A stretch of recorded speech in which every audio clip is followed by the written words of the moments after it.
तो क्या ठाकुर जी को यहाँ से दूसरी जगह शिफ्ट किया जा सकता है? देखिए सबसे पहले ये एक बड़ा बयान है आपका। सबसे पहले निधिवन में बिहारी जी प्रकट हुए। पहले निधिवन में सेवा होती थी, उसके बाद ठाकुर जी की यहाँ पर सेवा होती थी जहाँ पर हम खड़े हैं सामने। फिर वास्तु के हिसाब से ठाकुर जी यहाँ विराजमान हुए।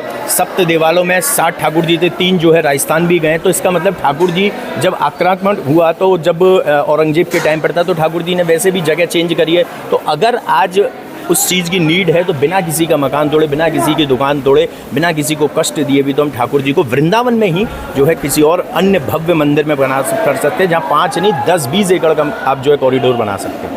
नितिन सांवरिया का कहना है कि हम बांके बिहारी जी को यहाँ से दूसरी जगह शिफ्ट भी कर सकते हैं, लेकिन जो कुंज गलियाँ हैं उनको ना तोड़ा जाए। केवल कुंज गलियों की बातें चल रही हैं। आपका एक आपने अभी कहा था कि बांके बिहारी जी यहाँ मंदिर से कुंज गलियों से होकर के निधि बन जाते हैं। अगर बिहारी जी को वृंदावन में कहीं दूसरी जगह हम शिफ्ट करते हैं तो बिहारी जी क्या सड़क पे होके जाएंगे कि वहाँ भी कोई कुंज गलियाँ आप बनाएंगे? बिल्कुल, देखिए जब बिहारी जी को अगर भक्तों के लिए शिफ्ट भी करना है तो कम से कम ब्रजवासियों को तकलीफ ना दें।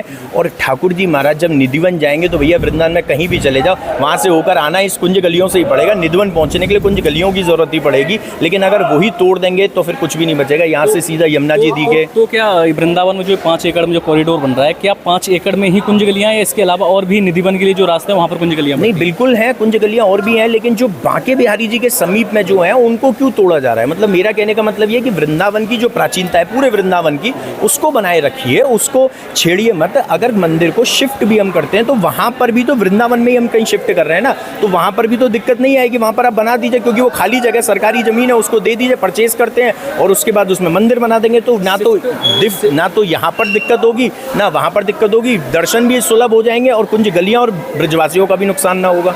तो क्या यहाँ के गोसाई समाज को और यहाँ पर जो लोग रहते हैं, क्या उनको उस चीज़ का दुख नहीं रहेगा उस समय कि बिहारी जी को कहीं दूसरी जगह शिफ्ट किया जा रहा है? क्या इस बात की आप गारंटी लेते हैं कि उसका आप लोग या गोसाई समाज विरोध नहीं करेगी कि बिहारी जी को हमारी गोद से हटाकर कहीं दूसरी जगह शिफ्ट किया जा रहा है? देखिए सबसे ज़्यादा एक चीज़ होती है कि ब्रजवासी बिहारी जी के डेली प्रतिदिन दर्शन करने आते हैं। अब ब्रजवासियों को अगर यहाँ से मकान तोड़ दिए जाएंगे, सारी चीज़ें तोड़ दी जाएंगी, तो वो ब्रजवासी कहाँ जाएंगे? वो बहुत दूर दूर जाएंगे। वृंदावन तो गवर्नमेंट उनको, मैंने सबसे पहले यही चीज़ बोली थी कि आप गवर्नमेंट जो है मुआवजा दे रही है, आप मकान के बदले मकान नहीं दे रहे हैं। आप मकान के बदले मकान दीजिए वृंदावन में, तब पता चलेगा कितने लोग ले रहे हैं कितने नहीं ले रहे हैं। पहली चीज़, आप मकान के बदले सिर्फ मुआवजा दे रहे हैं। दूसरी चीज़, जब वृंदावन में बिहारी जी को वृंदावन में ही अगर मंदिर रहेगा तो जब यहाँ के जो लोग हैं वो दर्शन करने जा पाएंगे और उनका मकान भी आ रहेगा तो उनको तकलीफ नहीं होगी इतनी कि भैया हमारा मकान भी है और आज हम बिहारी जी के दर्शन भी कर पा रहे हैं। अदरवाइज अगर आपको यहीं पर ये सारी चीज़ें करनी है तो यहाँ पर भी गलियों को चौड़ा करा जा सकता है, बजाय पूरा का पूरा 5 एकड़ को तोड़ने के थोड़ा थोड़ा चौड़ा करा जाए और रजिस्ट्रेशन से अगर दर्शन कराया जाए। क्योंकि ऐसा नहीं है कि रजिस्ट्रेशन से दर्शन पूरे हिंदुस्तान में कहीं नहीं होते, बहुत सारी जगह रजिस्ट्रेशन से दर्शन होते हैं। क्योंकि ऐसे भी भक्त हैं जो हर हफ्ते आ जाते हैं, ऐसे भी लोग हैं जो 2-2, 3-3 दिन में फिर आ जाते हैं। तो भैया थोड़ा थोड़ा सबको सामंजस्य बैठाना पड़ेगा कि जो महीने में एक बार आ रहा है वो एक बार आए या 15 दिन में आए। तो रजिस्ट्रेशन से अगर पद्धति से दर्शन हो तो बहुत सुलभ दर्शन हो सकता है।